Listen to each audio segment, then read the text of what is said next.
2023 has been a fantastic year for Nollywood, with such great movies as The Trade, Sister, Gangs of Lagos, and now this absolutely amazing movie titled Breath of Life. Breath of Life is a Prime Video original, written and directed by BB Sasore and produced by Eku Edewor. The movie explores faith in a way that is refreshingly new in Nollywood. It follows the life of Timi, who was excellent at many things, including swimming and speaking as many as 16 languages.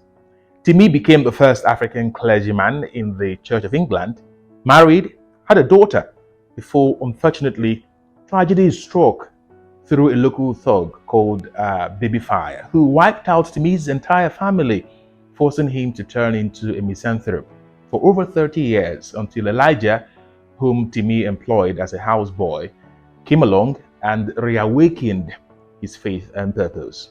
Now, three major things in this movie stand out for me, and those are what I'll be going into next. Number one, the story.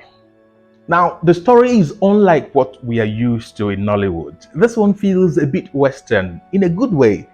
It's very technical and strongly emotional.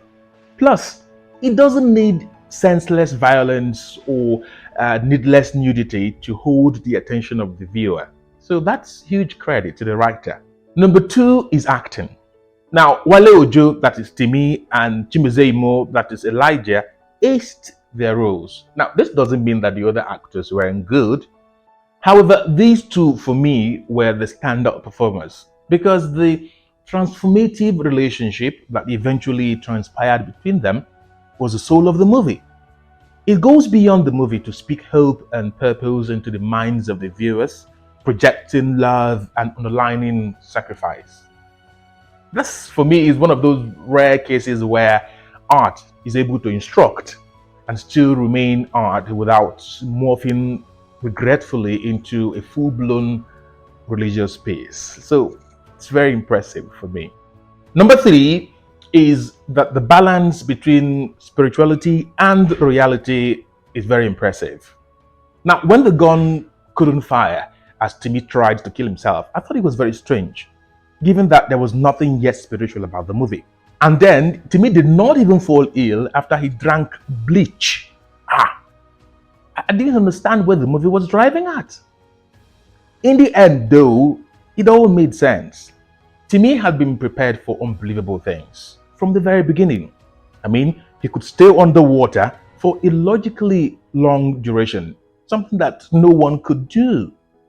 He could speak 16 languages, including 4 that were already extinct. Then he could translate the Bible for fun. So his inability to die simply followed the script that many things about him were just unusual, and it made sense. Yet, there are 3 things I wish the movie had done better. And number one among them is that in many areas, Breath of Life looked like it was copying an older 2023 Hollywood movie titled A Man Called Otto. The grumpiness, the many suicide attempts, the impatient driving lesson, the wheel, and so on. Too similar for my liking. But then I'm hoping it's just an unusual coincidence. Number 2, Baby Fire and his gang were terrorizing people in the 1960s.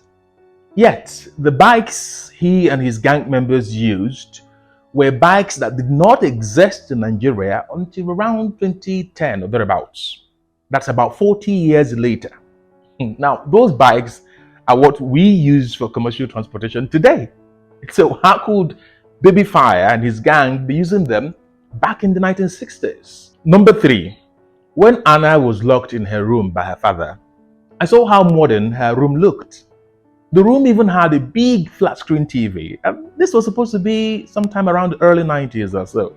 Now, even the entrance door of the house is the popular door you see in expensive houses of this day. Also, some of the cars were too modern for the early 90s. For example, Anna's father had 2 Range Rover sports cars parked in his garage. And then there were 2017 and 2018 car models in the hospital parking lot when Timi took Elijah to the hospital. In fact, In the course of the movie, I even saw a keke briefly. And now elsewhere, Timi was shown earlier holding a slightly burned teddy bear which belonged to his late daughter. The understanding was probably that the teddy bear held by the daughter in the car survived the fire that burned the daughter and the wife. Now, this for me is highly improbable because the car was totally burnt. Overall, this is more than just a movie for me. It's a refreshingly different kind of movie. Very simple and strongly emotional. So it's a 9 over 10 for me, despite all of what I underlined the movie could have done better at. This is a 9 over 10. Kindly let me know what you think about the movie and my review of it. Nnamdi Atupulazi is my name. Please subscribe, like, and share this video.